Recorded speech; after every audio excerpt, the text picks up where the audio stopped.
ان پر 10 روز کے اندر فیصلہ کیا جائے۔ ویسے یہ جو میعاد ہے، یہ جو ڈائریکشن تھی، وہ میرا خیال ہے کہ 27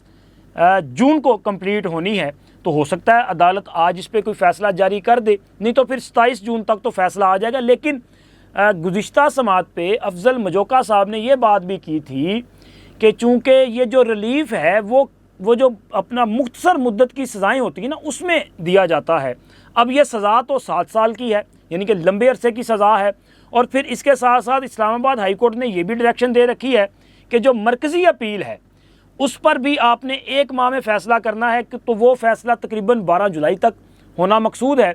تو ہو سکتا ہے کہ بشرا بی بی کو ریلیف نہ ملے اور انہیں 12 جولائی تک انتظار کرنا پڑے، یہ میرا ویسے خیال ہے۔ باقی جو بھی فیصلہ ہونا ہے وہ تو عدالت نے فیصلہ کرنا ہے۔ اور اسی کے ساتھ ساتھ آج جو دوسرا بڑا کیس ہے وہ مخصوص نشستوں والا کیس ہے، اور اس کیس میں تو کوئی بریک تھرو ہو سکتا ہے، اور ظاہر ہے کہ تیاری تو سب نے کر رکھی ہے نا۔ یہ جو مخصوص نشستیں ہیں وہ واپس ہو سکتی ہیں۔ اب واپس سے مراد یہ بھی لیا جا سکتا ہے کہ یہ مخصوص نشستیں جس طرح کے سنی اتحاد کونسل یا تحریک انصاف والے، ان کا یہ خیال ہے کہ یہ ان کو ملنی چاہیے، ان کی نشستیں بنتی ہیں، ان کو واپس ملیں، تو دوسری طرف جناب یہ نشستیں تو باقی پولیٹیکل پارٹیز کو بھی الاٹ کر دی گئی تھی، تو وہ بھی اس امید پہ ہوں گے کہ یہ نشستیں الیکشن کمیشن اور پشاور ہائی کورٹ کے فیصلے کے مطابق ان کو واپس مل جائے۔ لیکن واپسی کا پروسیس تو ہونا ہی ہونا ہے۔ اب دیکھیں یہ کہاں جاتی ہیں کہاں نہیں، کیونکہ جسٹس اطہر من اللہ صاحب نے کل سماعت کے دوران ایک اپنی وہ جو کہتے ہیں نا خواہش، اس کا اظہار کیا۔ ویسے تو انہوں نے ریمارکس دیے تھے، سوال اٹھائے تھے، لیکن انہوں نے یہ کہا کہ یہ جو انتخابی نشان والا معاملہ تھا وہاں سے اس پورے پروسیس کا آغاز ہوا، تو وہیں سے معاملات کو ٹھیک کیا جا سکتا تھا۔ انہوں نے کہا کہ اگر انتخابی نشان والا فیصلہ تھا بھی تو تب بھی یہ لوگ جو ہیں وہ تحریک انصاف کے امیدوار کے طور پہ کنسیڈر کیے جا سکتے تھے۔ پھر عدالت میں یہ بات بھی آئی کہ اگر یہ لوگ سنی اتحاد کونسل میں شامل ہو سکتے ہیں، سنی اتحاد کونسل کو پارلیمانی پارٹی کے طور پہ ایکسیپٹ کیا جا سکتا ہے، تو تحریک انصاف کو کیوں نہیں؟ کیونکہ اگر تحریک انصاف کو پارلیمانی پارٹی کے طور پہ ایکسیپٹ کر لیا جاتا اور یہ لوگ جو ہیں وہ سنی اتحاد کونسل کی بجائے تحریک انصاف میں شامل ہونے کا جو ہے وہ فیصلہ کرتے، تو آج شاید سچویشن ڈیفرنٹ ہوتی، کیونکہ تحریک انصاف نے تو مخصوص نشستوں کے لیے لسٹ جمع کروائی تھی۔ اچھا یہ الگ بات ہے کہ انہوں نے صرف 2 خواتین کے نام جو ہے وہ الیکشن کمیشن میں جمع کروائے تھے، لیکن چونکہ اس سے پہلے ماضی میں یہ مثال موجود ہے کہ اگر آپ نے پہلے سے لسٹ جمع کروائی ہو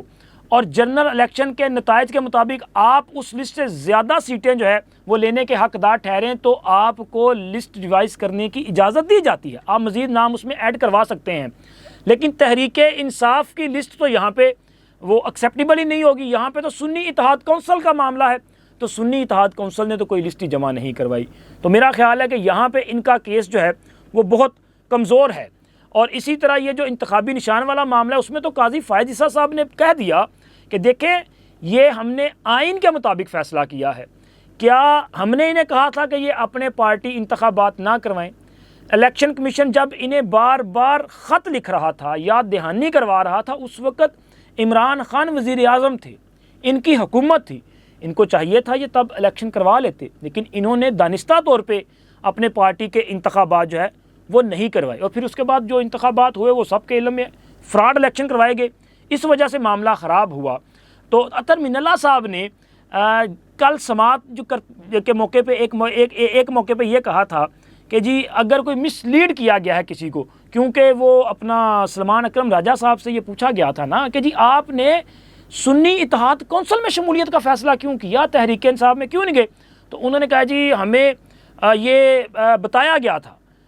پتہ نہیں کس نے بتایا تھا کہ جی آپ اگر تحریک انصاف میں گئے تو تحریک انصاف کا معاملہ تو چیلنج ہو جائے گا جا کے سپریم کورٹ میں، اور تحریک انصاف کی رجسٹریشن جو ہے وہ منسوخ کر دی جائے گی یا معطل کر دی جائے گی، تو لہٰذا اس وجہ سے ہم سنی اتحاد کونسل میں چلے گئے۔ تو اطہر من اللہ صاحب نے کہا کہ اگر معاملہ مس لیڈ کیا گیا ہے کہیں نہ کہیں سے، تو جناب اس کرائسس کو ٹھیک بھی کیا جا سکتا ہے۔ تو ٹھیک کرنے کا مطلب کیا ہے؟ مطلب یہ ہے کہ آپ ان سنی اتحاد کونسل والوں کو ایک موقع فراہم کریں کہ آپ جا کے دوبارہ فیصلہ کریں اور آپ پاکستان تحریک انصاف میں شمولیت اختیار کریں تاکہ آپ کو مخصوص نشستیں مل سکیں۔ اچھا، یہ آئین کے مطابق ممکن نہیں ہے، ہاں نظریہ ضرورت کے تحت ممکن ہے، جس کا ذکر بار بار اطہر من اللہ صاحب اور منیب اختر صاحب کر چکے ہیں۔ اب نظریہ ضرورت تو دفن کیا جا چکا، قاضی فائز عیسیٰ صاحب اور بینچ کے دیگر ججز بار بار یہ بات کر چکے کہ ہم نے تو آئین کو دیکھنا ہے، آئین کی تشریح ہم نے کرنی ہے، آئین کے مطابق فیصلہ کرنا ہے۔ اب آئین تو اس کی اجازت نہیں دیتا، تو پھر کیسے یہ سارا کچھ ممکن ہوگا؟ اس کا مطلب یہ ہے کہ عمران خان، سنی اتحاد کونسل یا تحریک انصاف، انہوں نے جو تیاری کر رکھی تھی نا، یہ ساری کی ساری پہ پانی پھر جائے گا، کیونکہ ان کی خواہش پوری نہیں ہو سکتی۔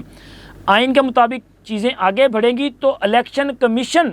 نے جو جواب داخل کیا ہے وہ انتہائی اہمیت کا حامل ہے، جس میں انہوں نے بتایا کہ انہوں نے